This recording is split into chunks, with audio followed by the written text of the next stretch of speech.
Hi hello friends, எப்படி இருக்கீங்க எல்லோரும்? ரொம்ப நாள் கழிச்சு ஒரு வீடியோ போடுறேன்னு நினைக்கிறேன். உங்களுக்கே தெரியாதுல்லங்க, லைஃப் எல்லாருக்குமே ஒரே மாதிரி தானே.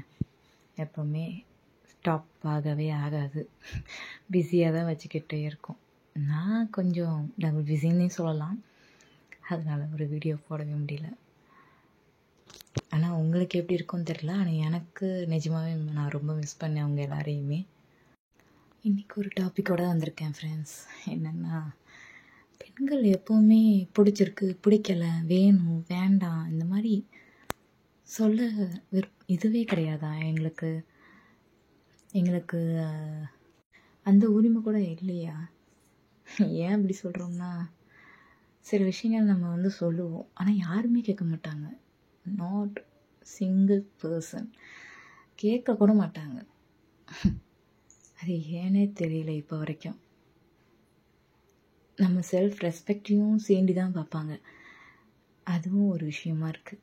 இப்போ வெளியில் கூட, நான் இல்லை, வெளியில் எத்தனை பெண்கள் என்ன சண்டை வந்தாலும் சச்சரவு வந்தாலும் எத்தனை பார்த்துருப்பாங்க. அவங்களாம் செல்ஃப் ரெஸ்பெக்டை சீண்டி நிறைய விஷயங்கள் நடந்திருக்கும். அவங்க ஒரு செகண்ட் நினச்சா வெளியில் வந்திருந்தா என்னென்ன ஆயிருக்கும். ஆனால் அவங்களால வர முடியாது. காரணம், அவங்க பெற்ற பிள்ளைங்களுக்காக அவங்க எல்லாத்தையுமே சகிச்சுக்கிட்டு வாழ்ந்துக்கிட்டு இருக்காங்க. வாழ வேண்டியிருக்கு, அதனால் வாழ்ந்துட்டுருக்காங்க. ஆனால் அதையும் அவங்க தப்பாக தான் யோசித்து வச்சுக்கிறாங்க. ஆமாம், இவளை நம்ம எவ்வளோ அடித்தாலும் அவள் குனிஞ்சிக்கிட்டே தான் இருப்பா அப்படின்ற மாதிரி. ஏன் அப்படி? எங்களுக்கு பிடிச்சது பிடிக்காதது நாங்கள் சொல்லணுன்ற ஒரு இது எங்களுக்கு அலோவ் பண்ணவே மாட்டாங்களா? கடைசி வரைக்கும் இப்படி தானா? நான் ஏன் அப்படி சொல்கிறேன்னா, ஏன் ஃபீல் பண்ணி ரொம்ப சொல்கிறீங்களே அப்படின்லாம் கூட நிறைய பேர் கேட்குறீங்க. இந்த மாதிரி ஆக்சுவலாக என்னென்னா, ஜஸ்ட் சொல்கிறேன். என் ஃப்ரெண்டு ஒருத்தவங்க இருந்தாங்க. ஆக்சுவலி கல்யாணமும் நடந்துருச்சு, குழந்தைங்களும் இருக்காங்க. அவள் எப்படின்னா, எல்லாருக்காகவும் யோசிச்சவ. சரி, மற்றவங்களுக்காகவும் நம்ம யோசிக்கணும், நாம் மட்டும் சந்தோஷமாக இருந்தால் போதுமா, மற்றவங்களும் சந்தோஷமாக இருக்கட்டும் அப்படின்னு நினச்சி சில விஷயங்கள்லாம் அவளாம் வேண்டானே ஒதுக்கிட்டா. நமக்கான உரிமையை வேண்டான்னு விட்டுட்டா. நமக்கு ஏன் அதை சண்டை போட்டு வாங்கணும், ஃபோர்ஸ் பண்ணி வாங்கணுன்ட்டு அவ்வளோ ஸ்கிப் பண்ணிட்டா. வேண்டாம் அப்படின்னு சொல்லிட்டு அப்படியே தள்ளி வந்துட்டா. அதுக்கப்புறமா ஒரு நாள் ஃபேமிலிக்குள்ளே சண்டை வருது.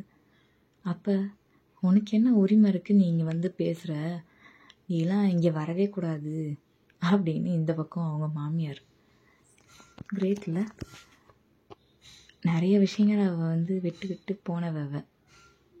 ஆனால் அவளுக்கு கிடைச்ச ஒரு பேச்சு பார்த்தீங்களா, பாராட்டு, உனக்கு என்ன உரிமை இருக்குன்ற டைலாக்.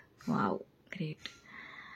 அதுக்கப்புறமா இந்த பக்கம் அவங்க ஹஸ்பண்ட்கிட்ட சொல்லி புலம்புவா. இந்த மாதிரி சொன்னாங்க அப்படின்னு சொன்னதுக்கப்புறமா அவரும், இது என்ன சாதாரண விஷயம் தானே அப்படின்னு, என்னால் இங்கே இருக்க முடியல, என்னை தனியாக எங்கேயாவது கூட்டு போயிருங்க அப்படின்னு சொன்னால், அதுக்கு அந்த ஹஸ்பண்டும் என்ன மாதிரி டைலாக் விடுறாரு பாருங்க, என் குடும்பத்தை பிரிக்க பார்க்குறியா அப்படின்ட்டு சொல்லியிருக்காரு.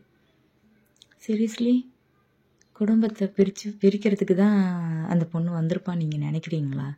அப்படி வரணும்னு நினச்சிருந்தா குழந்தை பெற்றுக்கிற வரைக்குமா வெயிட் பண்ணிட்டு இருந்திருப்பா? அதுக்கு முன்னாடியே கூப்பிட்டு போயிருக்க மாட்டாளா? இல்லை கல்யாணமே வேணாம்னு சொல்லியிருக்க மாட்டா?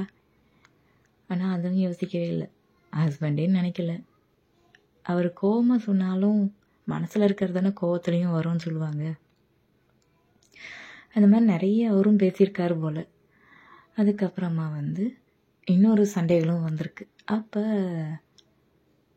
இந்த பொண்ணும் சேர்ந்து சண்டை போட்டிருக்கா. அப்போ அங்கே இருக்கிற ஒருத்தவங்க சொல்லியிருக்காங்க, இதில் என்ன பெரிய வலி இருக்குது, ஹர்ட் ஆகிற அளவுக்கு இது ஒன்றும் பெரிய விஷயம் கிடையாது அப்படிங்கிற மாதிரி சொல்லியிருக்காங்க. ஆக்சுவலாக எனக்கு ஒன்று புரியல, அது என்ன ஹர்ட் ஆகிற அளவுக்கு இது ஒரு பெரிய விஷயமே கிடையாதுன்னு சொல்கிறாங்க. கீழே விழுந்து நம்ம காலில் ரத்தம் வர அளவுக்கு வந்தால் தான் அடிபட்டதுன்னு அர்த்தமா என்ன? வலி வருதுன்னு அர்த்தமா என்ன? கண்களால் நம்ம கண்ணீர் விட்டு அழுதோம்னா அப்போ அது வலின்னு ஒத்துக்க மாட்டாங்களா? என்னடா ரொம்ப போச்சு.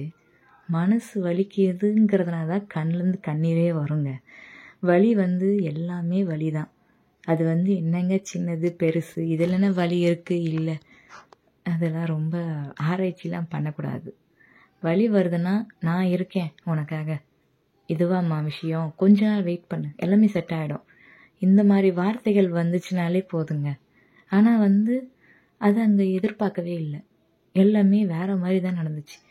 ஆனால் எனக்கு ஒரு என்ன யோசனைன்னா, என் ஃப்ரெண்டு அவ்வளோ சகிச்சு அந்த குடும்பத்துக்காக யோசித்து எல்லாமே விட்டு போனவ அவ. ஆனால் கடைசியில் அவளுக்கு கிடைச்ச ஒரு பாராட்டு மழை பார்த்தீங்களா? ஹஸ்பண்ட் கிட்டேருந்து, மாமியார் கிட்டேருந்து, நீ எல்லார்கிட்டேருந்தும் அவள் எல்லாமே பாராட்டாக வாங்கிட்டுருக்கா. அது வலி தாங்க முடியாமலே எனக்கு ஃபோன் பண்ணி அவள் என்கிட்ட அழுதா ஆக்சுவலாக. அதுக்கப்புறம் தான் நான் யோசித்து இந்த மாதிரி ஒரு வீடியோ போட்டேன்.